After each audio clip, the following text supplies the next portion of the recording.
There's a saying, no margin, no mission. If you don't have profitable margins, you can't live out your mission and do the good things that you want to do in the world.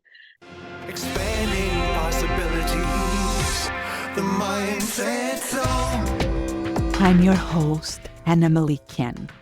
I'm here to support you, increase your impact while preventing burnout.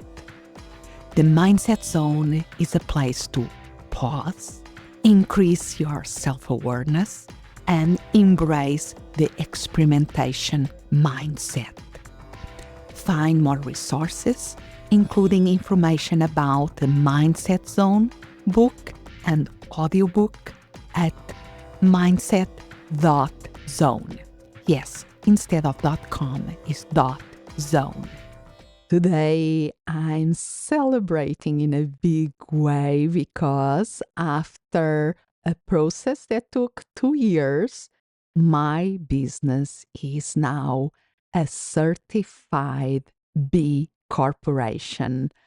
And I could not think about a better way of celebrating this with you here at the Mindset Zone that rebroadcast an interview I did some time ago with Carolina Miranda, where she explains the importance of this movement. And by the way, thanks to her and her team, that as a micro business as myself, I managed to be getting this certification.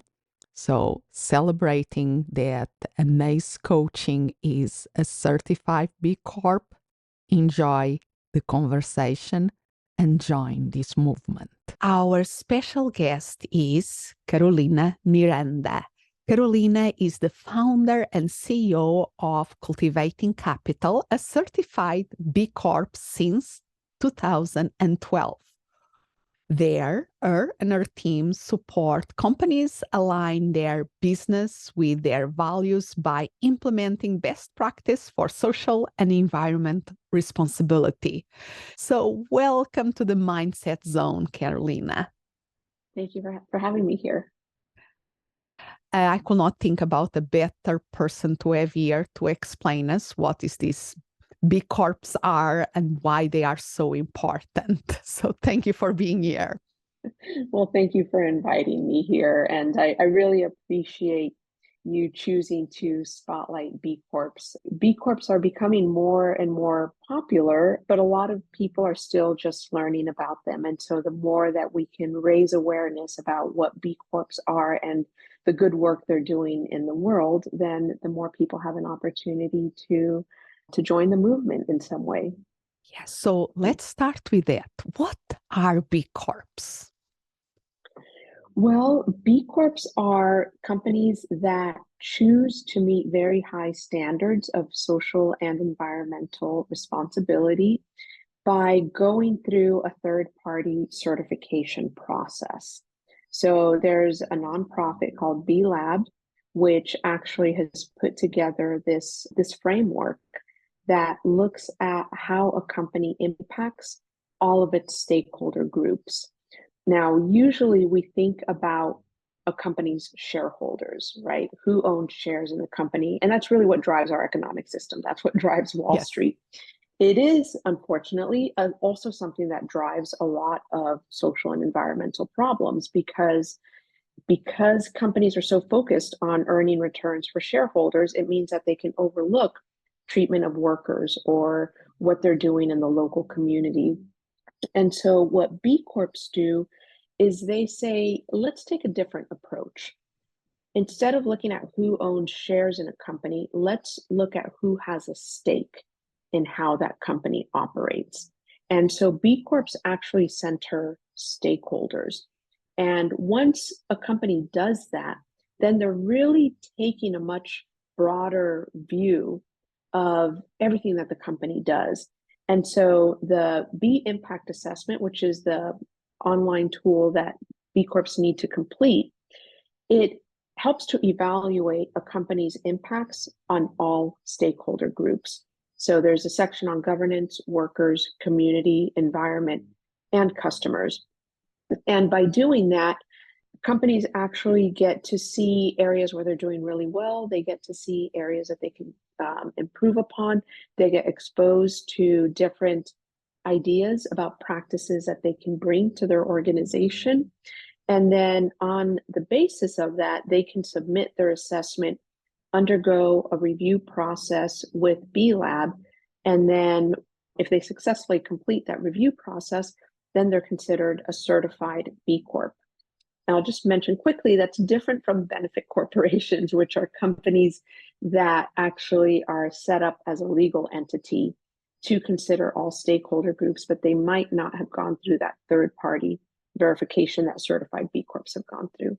Love it. Mhm. And it's really important to underline that this movement of B Corps is a for-profit. These are for-profit companies that really want to be a force for good. They are, how do you say, I remember the first time that I was introduced to this concept was through the 3 Ps: profit, people, and planet. And I say, of course, this makes loads of sense. Yes, we want to have profit. If we have a for-profit company, that is the health of the company in the way that the economy is set up is through the cash flow, to how the money happens in the company. But we don't need to stop there. We can make sure that it's also possible. It's possible to have profits and be creating a positive impact out there.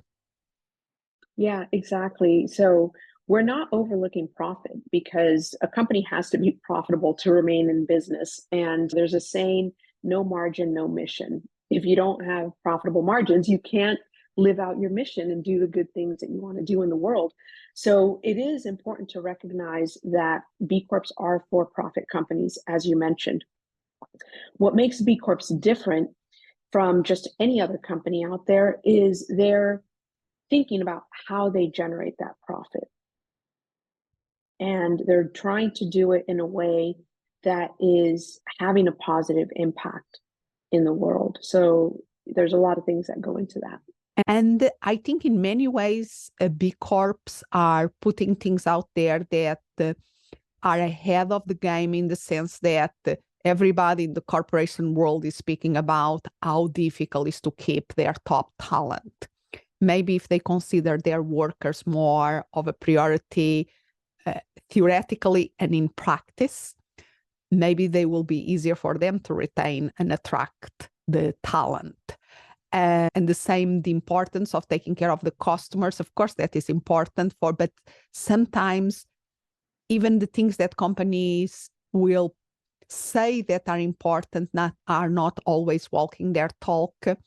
And this process that the B Lab has really creates like awareness about what is happening in our organization. Mm-hmm.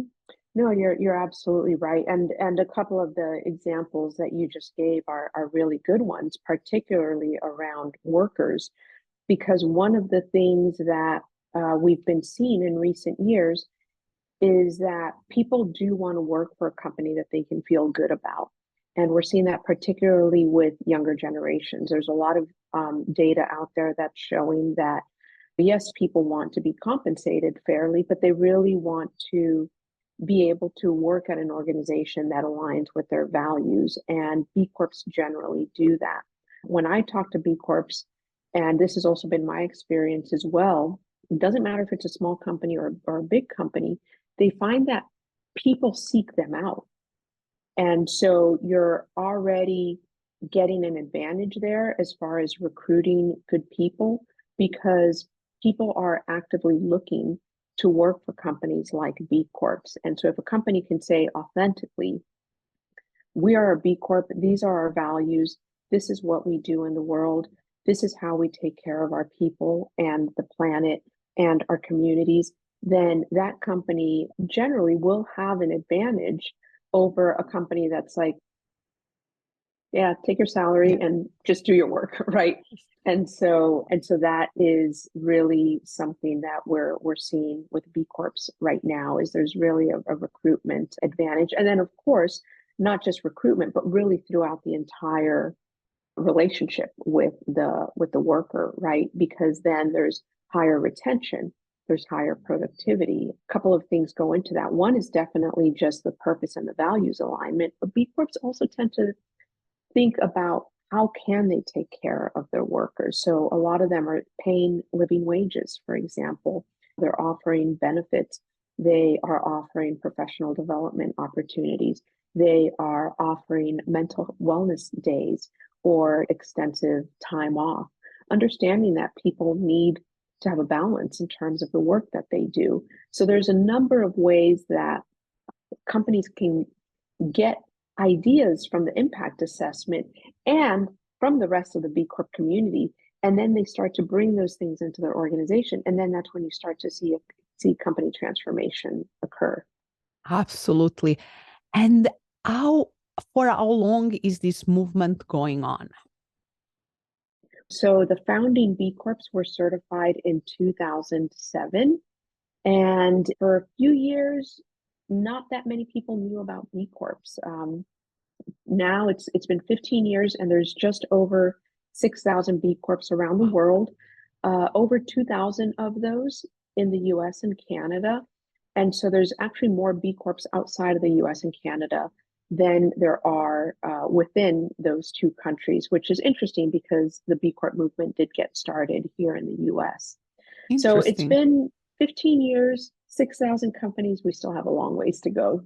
Absolutely. And as a consumer, I'm much more aware of the symbol, the B with certified in the top.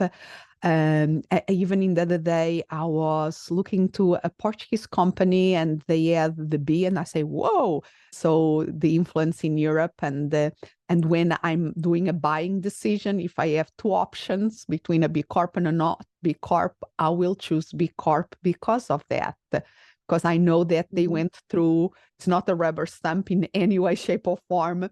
It's really a very detailed kind of a process that they have to keep every 3 years. They have to recertify, so they have to keep walking their talk. So it's very interesting. So give us an example, because I know that there are some big names out there that maybe people are aware of the brand, but maybe they are not aware that they are B Corps. Top of my mind will be Patagonia, correct? That is one of the more well-known B Corps out there. Yeah, absolutely. Patagonia has been a certified B Corp for several years. It's also a benefit corporation in the state of California. And it's really just a great model, obviously, of how a company can really integrate its practices. Some other B Corps that perhaps your listeners have heard about are Ben and Jerry's. Yeah, that's a really big one. There's a lot of like tea companies, for example, like Bigelow Tea, for example. There are breweries that are B Corps. So like North Coast Brewery, for example, there's quite a few of them. North Coast Brewery is one in California. There are coffee companies, Thanksgiving Coffee Company, Equator. Some of these might not be household names as much. So I started to go down the list and realize that some of them might not be household names, but it really speaks to how the movement is just growing. And out of those 6,000 companies, there are some that people know, but there's also a lot that people don't know. And what's really great is for people to do what you're doing, which is think about how you can support B Corps, because not every company, for whatever reason, is going to become a B Corp. And sometimes maybe there's listeners who work at a nonprofit, and their nonprofit obviously can't become a B Corp. But each and every one of us can use our purchasing power in order to purchase from B Corps. And if anybody's interested in doing that, they can actually go to the B Corp website. It's bcorporation.net. And there's a directory on there. And you can actually search by keyword for coffee or tea or whatever it is that you're looking for, clothing, shirts, jeans, and you can find B Corps that are providing that. There's a lot more options now than there were a few years ago. Absolutely. Even in clothing, some of brands that I adore are B Corps, and I was so happy when I saw, oh, they are B Corps. I like that. So Ellen Fisher becomes to an example, how they Yeah. say, as that I already love the company, and then I even fall in love more to it because of the B Corp stamp there. And even, how do you say, thanks to you and increasing awareness about these things in terms of bookstores, there are B Corps companies out there that work really well also, that we can order online. The books arrive in the mail like they do by Amazon. And we know that they are feeding the stakeholders in a different way. Yeah, that's a great point. A few years ago, people felt that they didn't necessarily have options if they other than Amazon for certain things, right? If you wanted to just order a book, it was the easiest way to do it. But now, there are a number of B Corps that will do the exact same thing. You can search online, you can pick out your book, you can have it shipped to you. And that's really a great example of a very easy thing to switch in terms of your purchasing. I'd say coffee and tea are like two of the others that are just very easy. Most people drink either one or the other as their morning beverage. And so why not buy it from a B Corp that is doing something different? I actually just ordered some tea from a B Corp called Green Heffa Farms. It is a Black woman-owned tea company. The farm is based on the East Coast, and it's great. The tea is great, and I know that my dollars are going to support an entrepreneur that is aligned with my values. So that's another one that I'll just give a little shout out to. And I love that. And I will make sure that I will have the web links in all the show notes here, but it's the bcorporation.net, that where people can find all information about B Corps, including the directory that there is on the tab, Find the B Corp, where they can find it by many different ways, the location and other ways of finding the B Corps there. So I love this. And that was the other thing that I'm so happy that I discovered, that you don't need to be a big company. You can be a small, even in my case, a micro company, and still become a B Corp. Exactly. So one of the misconceptions out there is that you have to be a big company in order to be a B Corp. Perhaps because Patagonia and Ben and Jerry's are two of the most well-known B Corps, people think that they have to be a big company like that. But the truth is, the impact assessment is very robust, and the movement really is open to anyone that wants to make the commitment. And so what that means is it doesn't matter how small you are. You could be a sole proprietor. I was certified as a sole proprietor for several years. I'm not a sole proprietor anymore, but I was for many years. And there's a lot of sole proprietors within the movement, and we're small but mighty. Yes, and I love that. And another mighty group within this universe is the We the Change group. So can you speak us a little bit about the We the Change group? Yes, that is a group that is very near and dear to my heart. So it is the community of B Corp women CEOs, although it is very open and inclusive. So we welcome women who are not yet certified B Corps, and we also welcome allies. And so if there are some individuals who don't identify as a woman, they are welcome to participate too. But we do find that the core of the group are women who are CEOs of B Corps. And it's really something where we came together a few years ago with this idea of how can we do more together than we can do alone. And it's very timely that you mentioned Eileen Fisher, because Eileen Fisher, both the CEO and her company, were really instrumental in helping to bring us together. In fact, the first two times that we gathered in person, it was at Eileen Fisher's headquarters in New York. And we put together a manifesto, which you can view on our website. It's at wethechange.net. And basically, we have clarified what we want to do, which is really to be radically inclusive and richly regenerative. And then we have identified how we want to go about doing this. So specifically, we connect women in our community so that none of us is out there alone. We have a lot of connection and support, and we have a lot of opportunities to get to know each other and to have peers that we can turn to discuss business challenges and to get support in our businesses. We are also starting to build out more how we can lead the business community. So we all do that by virtue of being B Corps, but we have opportunities to do even more, and that's an area that we're exploring right now.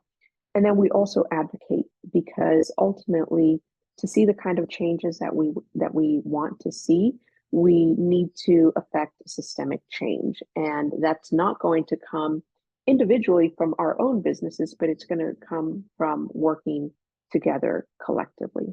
And for me was, how do you say, this community, so now I'm part of the With the Change, and was really being a force and the community that is inspiring me to go in this journey to become a B Corp. And I still remember that I was lucky enough that Jennifer Norman, when she was organizing the spring retreat, she contacted me via LinkedIn about being a speaker at the event. And then we spoke a couple of times and we make it happen. And I went to keynote the event, and what an amazing group of women. What an inspiration. Was really a transformational experience for me as also. And I remember at the time, but I'm not a B Corp. Maybe I want to be one day, but I'm not a B Corp. Say, no, you are welcome. It's that inclusivity. So we are here to help each other, to inspire and to support.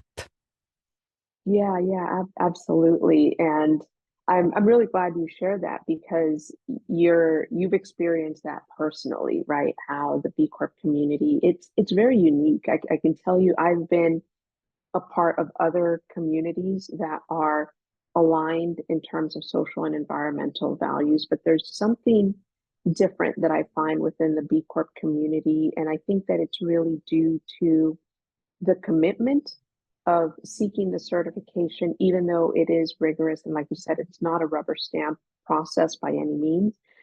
And so once you have gone through that, you actually have an immediate connection with other certified B Corps.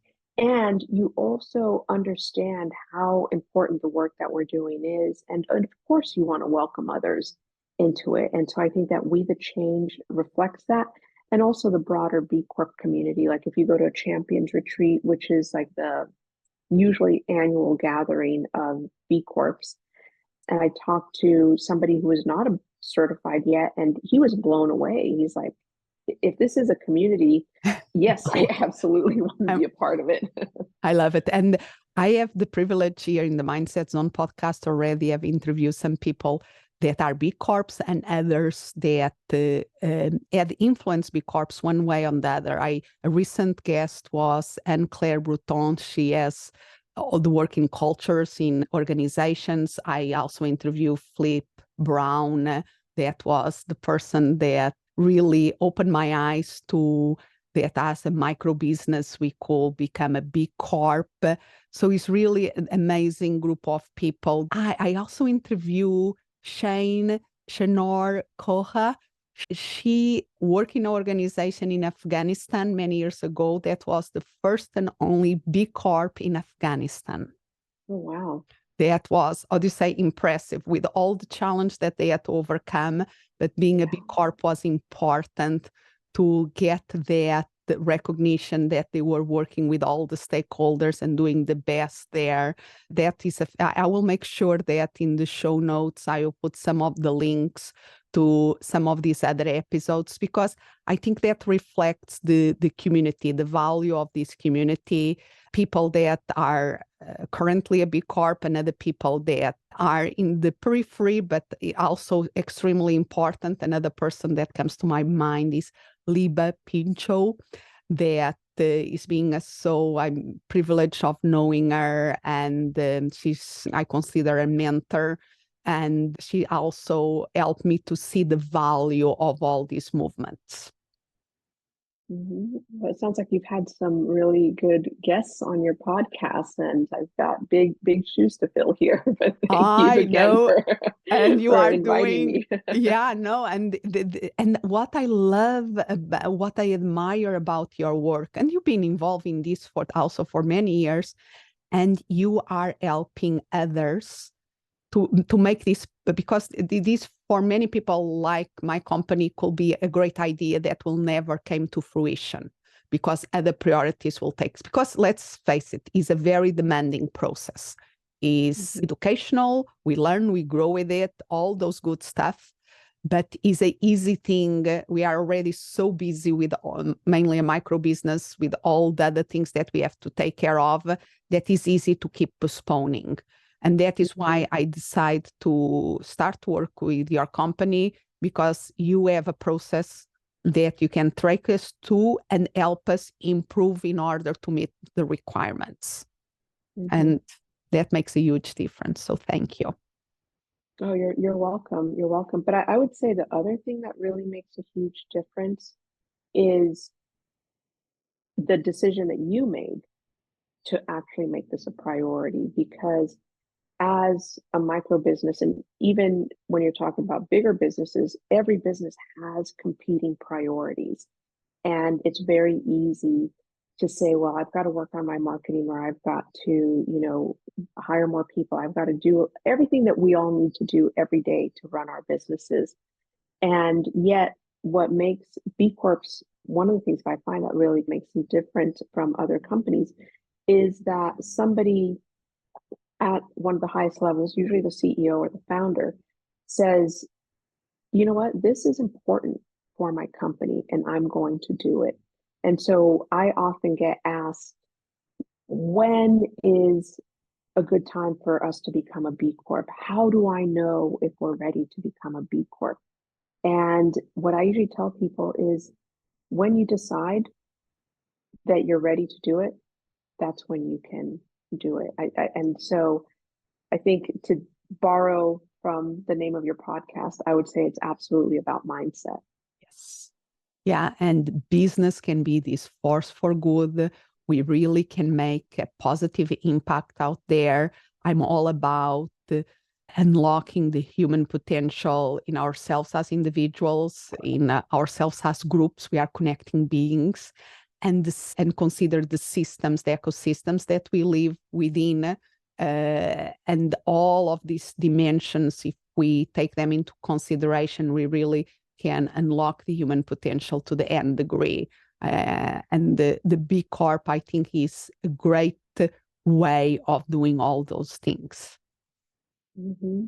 Yeah, I agree. And I think that it helps not just in terms of the business. Certainly, you're going to see business change, but it really does affect and lead to personal change as well, right? Because people need to be able to think more broadly beyond what they have conceived business to be. Sometimes they need to think more broadly about what they conceive their role to be, right? And a lot of it is very much based off of, who are we called to be at this time with these issues that we're facing in our society, and how do we step up? And I think that that's really one of the reasons why we're seeing the B Corp movement growing now, despite everything around us, despite polarization and all of these other things. You're seeing everyday people just stepping up and saying, you know what, I want to know that the work that I do through my company, whether I'm the CEO or whether I am an employee in the company, I want to know that it's doing something good in the world. Yes, or a consumer, where we put our consumer dollars also counts, and we will make a systemic change. So with that, where can people learn more about your work at Cultivating Capital? The best place is to go to our website, which is cultivatingcapital.com. We have a lot of information on there, a lot of articles on the blog that will tell people more about what B Corps are, what the requirements are to get certified, and so on. We do also have a free community, the B Impact Collective, and I'd like to invite all of your listeners who might be curious about B Corps to join. There's no cost, it's absolutely free, but it's really just a global online community of B Corp enthusiasts. Love it. Love it. So thank you so much for your time, and let's keep making this movement grow. Sounds good. Thank you. Expanding possibilities, the mindset zone. If you can think of a person who will find this episode helpful, please share it. Spreading the word about the Mindset Zone podcast is very powerful. For extra resources, including information about the book and audiobook, Mindset Zone, Actualize Your Human Potential, go to mindset.zone. Yes, instead of .com is .zone. As always, I'm so grateful that you are here. Expand what's possible for you, for the ones around you, for the world.